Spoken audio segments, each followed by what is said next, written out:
Like, you imagine a world where we do nothing, we'll lose 40% of all species in the next 30 years. All these successes of the conservation depends on the people who are living with those wildlife, what they decide. They decide to protect it or they decide to exploit it. It all depends on the choices.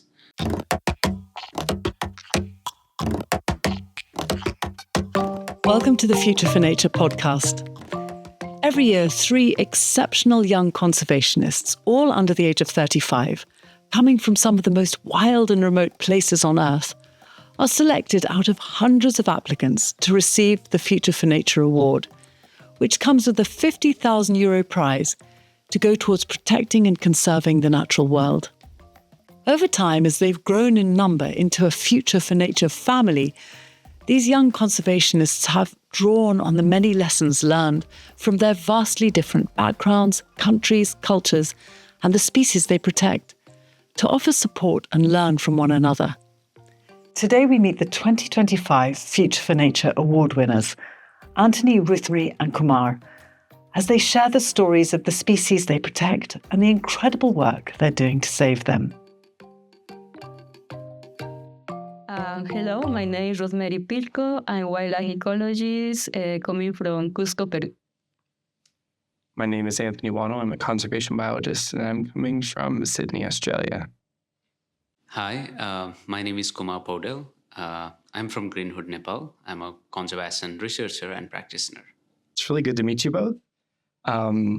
We haven't had a lot of chances to really chat and get to know each other, but they've given us these cards. And I'm hoping that one of you might volunteer to start us off with the questions. Yeah, let's do it. Yeah. Kumar, do you want to start? Okay. Now that we have introduced ourselves, so can you also introduce the species you focus on what makes them unique? Okay, so shall I start? Yeah, I think you're probably, should I say, the sexiest animal? Yeah, I prefer to say unique. Okay. I just mentioned the question, right? So I work in pangolin, and pangolin are special. Not only for me, I think it's for the whole world. The reason is they're so unique. They're the only mammal with these scales. So there's no other mammals with these scales. So I think that's what pangolin makes so unique in the world. Yeah. What are the scales for? Do they use them to does it protect them? Is it for making noise? Yeah. So yeah, for me, I think the pangolin got these scales to defense. So it's I think only the defense mechanism they have, because they don't have teeth. They cannot really attack you. They cannot bite you. They're having poison. And I think they're not really prepared for the humans. So even with having scales, so they're not being able to protect themselves. So that's a little bit sad. Yeah. Okay. And how big they can get? With scales. No, the pangolin in general. Pangolin. Yeah. Yeah, pangolin. So there are many species of pangolin. Species. I didn't know that. I didn't know there was more than one. So there are 8 well-defined pangolin species for in Africa and for in Asia, but now, so there are new genetic studies are coming up, and then starting the new lineage and new subspecies of the penguins. But so we still have officially approved 8 species. I'm learning so much. Yeah. Yeah, and so Ruthmery, you're asking about the size of the penguin. So generally, some penguins are really big, like Indian pangolin, some crown pangolin in Africa, and some penguins are small. So the species which I work on, Chinese pangolin, and some of the Indian pangolin in the foothills of Himalayan, they're, you can say 1 meter. Yeah, so that's quite a bit. Yeah, like that is, yeah. That's so cool. It's amazing. Yeah. So maybe I can ask you now, Ruthmery, about what you work on. What makes them unique? Yeah, I'm working on the Peruvian broken dwarf deer. It's a very tiny deer that is endemic to Peru and Bolivia. We don't know much about this species, and it's something I want to do now, to know more about the ecology. But certainly this tiny deer lives in mountain forests for about 1,300 meters of elevation to 3,000 meters of elevation. So Yeah, it's very unique. It's kind of very tiny. Like an adult male can reach perhaps 10 to 11 kilos. So like a really big cat. It's a really big cat, exactly. So That's insane. So how tall are they? we don't know exactly. We know very even not nothing about this species, but in the camera trap it's about this size, maybe like 50 centimeters, 60 high. So they're very tiny. From like the ground where their feet From are the to ground like their from the- head. to the head, yeah. That is so cute. So how did this species get kind of overlooked? Because it seems like from what we talked about a little bit, there's not much known about them. You think something that adorable, someone would have latched onto it. Maybe you're the one that's latched onto it, but yeah. No, it's because they are very shy and very rare, no? So that's why they haven't been studied. I've been working now in Mano National Park in the high Andes for over 4 years. I haven't seen one yet. I know there exist because we can see them in the camera traps, but very rarely. But we know they are around. So I think that's one of the reasons why they haven't been studied. Yeah. Well, at that size, they would be like the Snickers bar of the forest. Everything would be trying to eat them. Yeah, exactly. Yeah. So we don't know. Like in general, the cloud forest is very very shy, very mysterious if you compare with the lowland forest where everything is like loud, But cloud forest, everything is mysterious. So What kind of predators would you expect them to? we think across? pumas. Okay. There is a lot of pumas, also foxes, Andean foxes, different species of wild cats as well, like the oncilla, ocelots, and maybe even the Andean bear could be one of the Okay. predators. My idea is together with the Andean bear, the dwarf deer will become the ambassador of the mountain ecosystems. Yeah, I couldn't have thought of a better ambassador. No, I think it's very cute. I think Yeah. that's one thing. You have the big predator, you have the Indian bear, and then you have the tiny deer. They're not two very charismatic species. Yeah. Yeah. What about you, Anthony? What species you working on? Yeah, so I work on kind of frogs in general. So, but right now I'm focusing on the green and golden bell frog. This is like a really fat, just adorably like aggressive frog. You could think of them as like the keystone frog. They eat everything they can fit in their mouths, including each other. How big are they? You can get 10 centimeters, maybe 60 grams. So, you think it's a big chunky frog, one of the biggest frogs in Australia. It is also painted in the Australian sporting colors, which is a really fun thing to mention because one of the reasons they've become like really popular in Australia is during the Sydney 2000 Olympics, they were developing this area to be sporting fields and they found this frog.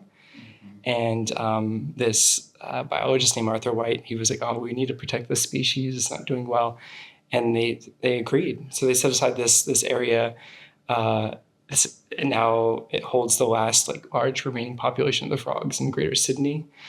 And it's a great kind of ambassador for conservation in the face of development. But now it's being impacted by chytrid fungus, which is this worldwide problem. I know in Peru it's exceptionally terrible, and Australia has been hard hit as well. So we've lost 6 species in Australia, and there's dozens more that are really heavily reliant on captive management, so bringing them into captivity and then preserving them there with not really a long-term solution for getting them back in the wild. This is a species that's kind of on the edge of it's going to be okay, but we need to do stuff to keep the populations that are remaining alive. So, yeah. Yeah, that's so interesting. Generally, we struggle a lot even to save the species inside national park. And so I can imagine how difficult it is to protect that species in the middle of the millions of people in a city like Sydney.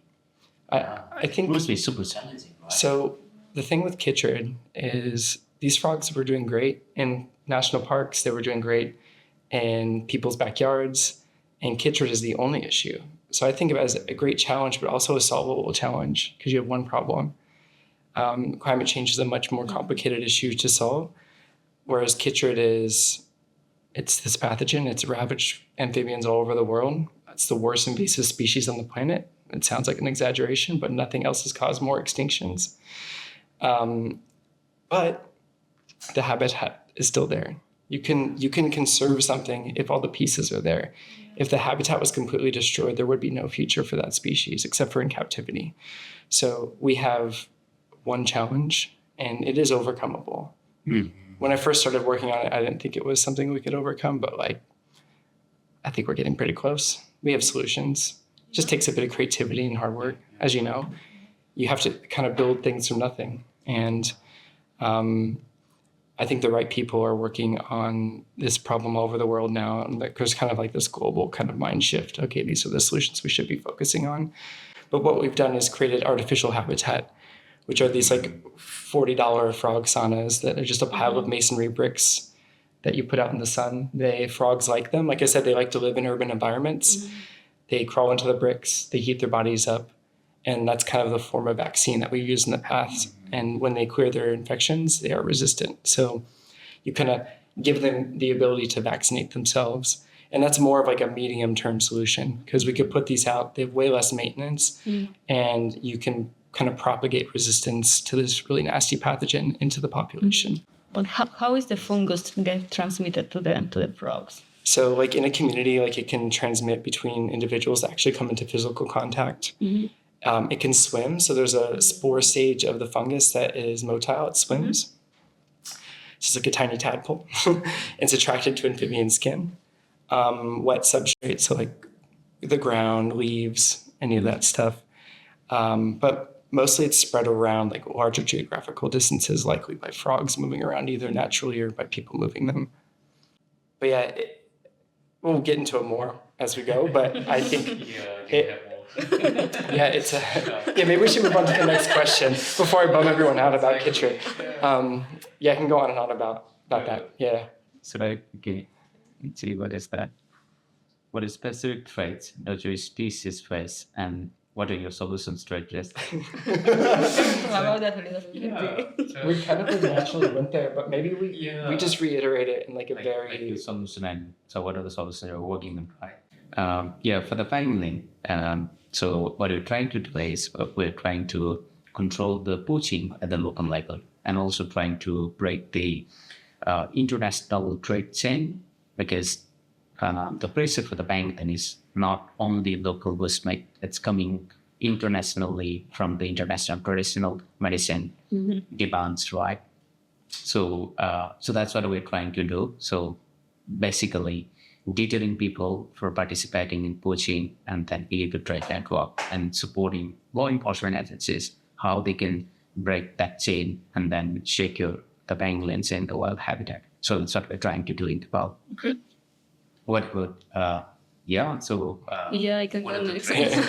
Your threats are a little bit different than the species that you... I think for the deer, the main threats are the habitat fragmentation, habitat reduction, and climate change, as these species live in the mountain forests.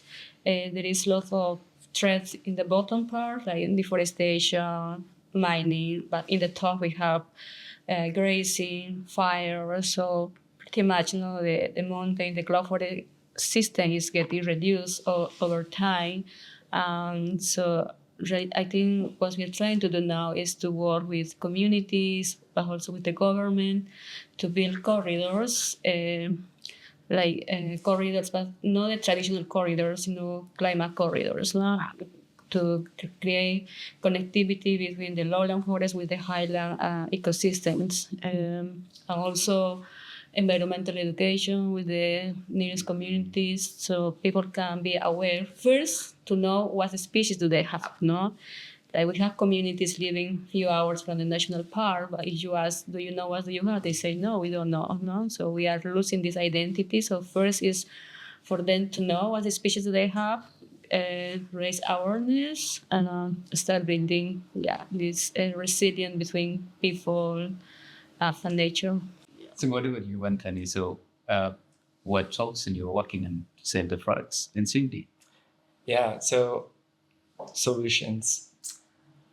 I struggle with that word because I feel like I'm really proud of the work I've done, and it is making a difference, but it's not a solution. It's a Band-Aid. I think the long-term solutions are kind of a step change in how we approach conservation and what we think is natural and unnatural. But what we've done to kind of bridge the gap between like more maybe controversial solutions to biodiversity declines is we can do simple things that don't cost that much money, that are easily used by our like partners. So it's not up to us to continue to do them, and that includes like immunizations. So you can immunize frogs against chytrid. Okay. This can involve using like strains of the fungus that you bring into the lab and they get weak over time. And that's the same science as like the polio vaccine. The earlier polio vaccine was like they call it attenuated. It means it's like made weak. You can just take the actual pathogen itself and make it into a vaccine. Mm-hmm. It's really common in vaccine science. Or you can just cure them using an antifungal or just raising their body temperature. And both of those approaches also stimulate a sort of vaccine effect. Mm-hmm. Those are really good strategies for keeping frogs on the landscape because it'll help them survive chytrid. In Sydney, we have seasons. So chytrid is a cold living pathogen. Just like the human flu, you have big epidemics in the winter. That's when most of the frogs die. And by like vaccinating right before the epidemic, you can save most of those frogs. So that's what we're doing right now. And we have like a little pop-up frog hospital at the Sydney Olympic Park. And we've put the frogs in little boxes and we give them little baths of this antifungal for a couple weeks, and then we release them, and then we track their progress over the winter epidemic. And what we found is just chytrid really doesn't play a factor in their overwinter survival. We think it's more or less natural attrition. So it's more reflective of how it used to be before chytrid. Whereas if they don't have that treatment, they tend to disappear. We never see them. Yeah, I see we have few more. Yes, you Maybe Ruthmery, do you want to read the next one? Okay, so our next question is, what challenges do you face in your work, and do you think these are similar or different across Australia, Peru, and Nepal? I guess there is many challenges. In my case, for example, as I say, it's very important to know the species, and the Andes in general is very harsh terrain. It's very difficult to access. So yes, it's quite challenging to find a team that can go and place camera trap or try to find out about the ecology. But I'm super happy that I have a good team that's go with me to the field and trying to discover more about the ecology of these species. But I think one big challenge is more on the policy level, I will say. I think community members excel and people really care in most of the cases, and they protect their land. Now we have a system in Peru where we can create these private conservation areas or conservation concessions. No, anybody who has a land can apply for a conservation status or get a concession. But the problem is in the long term, no, because how do you keep these places moving? How do you protect them? Because we have threats like the mining, especially mining in many of these areas where they offer you a lot of money and say, I can get the gold from your land, no? But as conservation, we don't really have what to offer to them, no? So I think something we really need is at some point to have this payment for ecosystem services, things like that, not that you can maintain these places for the long term. Yeah, exactly. So I was about to see there's something similar. So in about so especially saving the species which are lesser known, which are not directly linked to the economy and local livelihood. It's so difficult. And amazingly, local communities are doing it just out of love, right? Because they want to see it there. They want to have those species in their forest. But when we talk about the conservation, so there are not nothing like the direct incentives to the communities. So for some charismatic species, so there are incentives like from tourism, and so there are many other things which are connected, but it's not for all species. And each species that we're like talking and that we're really trying to save, like the the deer, very elusive deer, or the frogs and the pangolins. So it's not really connected to the new revenue stream of the ecotourism or something, and it's extremely difficult. So the major challenge is, for me in saving pangolin in Nepal is not only the poaching and trade, but first is how we can make sure that a community gets benefit saving those species in the forest, so that only we can sustain their commitment. So people are doing it, yes, great, but it's for their love, right? Yeah, exactly. And then the main question is how long that love can sustain, how we can, so how long it will be there and we'll be able to make people loving pangolins in the forest. So I think that's the very difficult. Again, it's I think a big problem everywhere, but something we need to really think of in the long term. Yeah, exactly. Like Yeah. policies and funding. And also, it's really difficult. I work with lots of conservation decision maker at national level and also international level, especially in the least developed country like Nepal. So we have other priorities, so like origin priorities, poverty, other livelihood, and other thing to deal with economic development. And then a big question comes in when community government, they have to decide whether some area they need to site it to protect the species or they need to use it for the development and support the people's livelihood. It's really a difficult question, right? And difficult thing to decide. And as a conservationist, we always want to save the species, and that's our priority. But it's really difficult to translate into the real action on the ground when we have to convince local communities and government also compromising on the people's livelihood or the economic development. There are different competing priorities.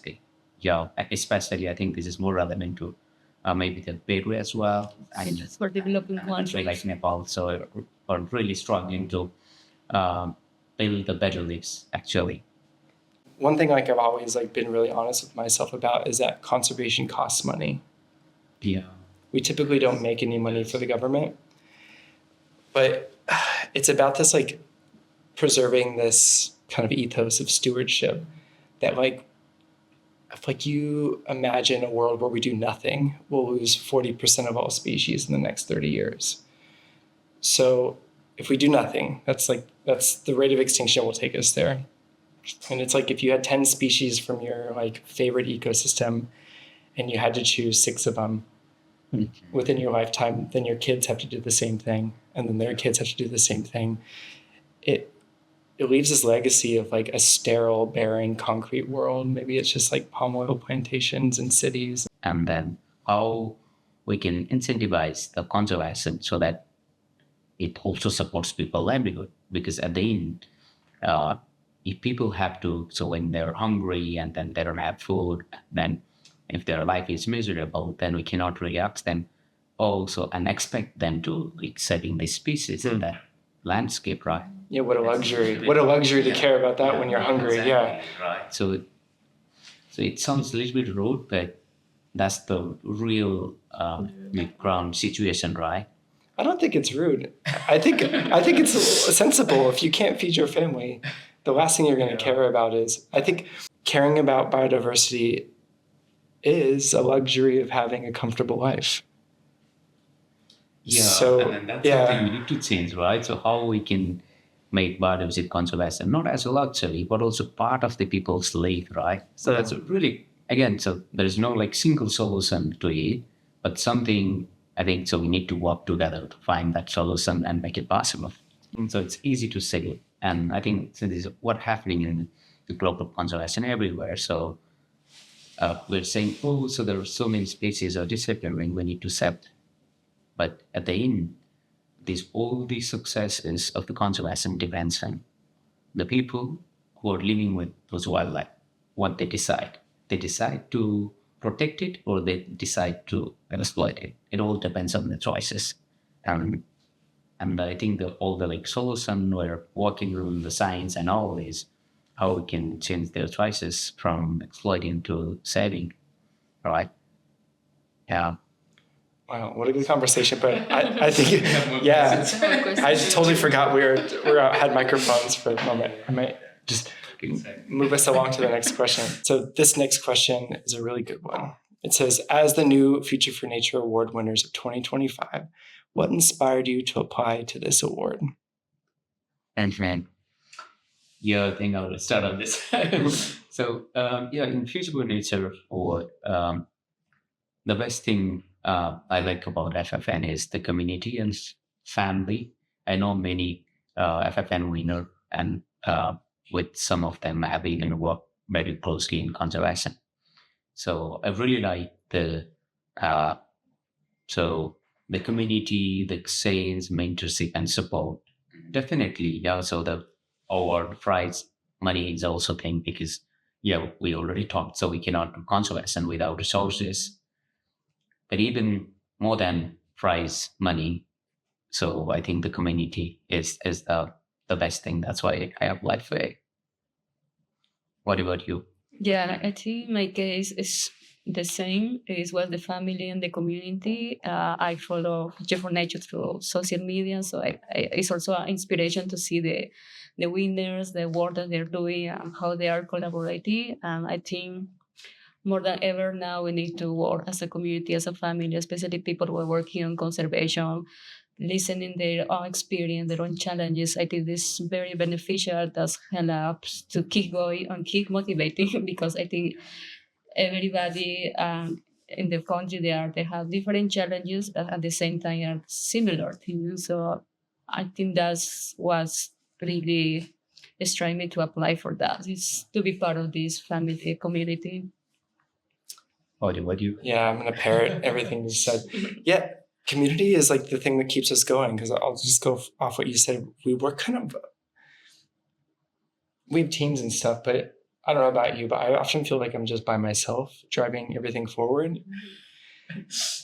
And it's kind of like, am I doing things right? Is this normal to be this stressed out? Is this the amount of work I should be doing? It seems like a lot of work. I'm thinking about work all the time. I come home and work. I go to sleep with my computer. I wake up on my computer, go to work. I barely ever get to see frogs anymore at this, for like this part of my job. And so just that community aspect is important, because you can kind of like be like, am I crazy? And everyone's like, nah, this isn't like, you can like confide in each other. I have been parts of communities like academic communities, and they're great, but I think this is a great opportunity to find like a unified focus.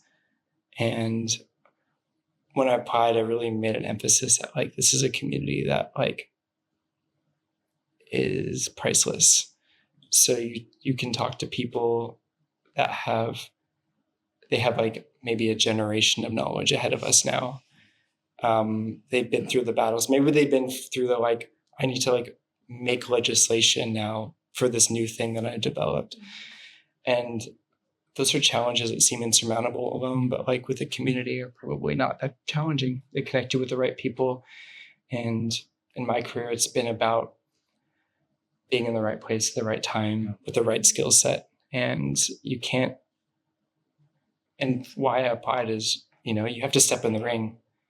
You can think you're not good enough, but you have to try. And I feel like it was the right time for me, and I'm really glad that it worked out. I think it's the same feeling, right? Yeah, exactly. Excellent. Should we go for the next one? Yes. The final one. In one word or sentence, what would you say motivates you every day to fight for a future for nature? That's a tough one.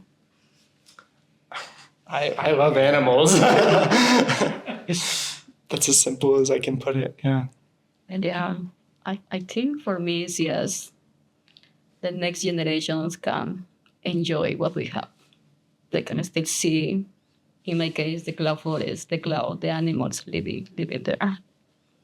Yeah, so for me also, I think it's quite pretty same, right? So especially the connection with the species and how I'm seeing it thriving in the wild when I was young, and then how how they're deciphering. I'm seeing both things in different time scale, and then it's the connection and empathy, I should say.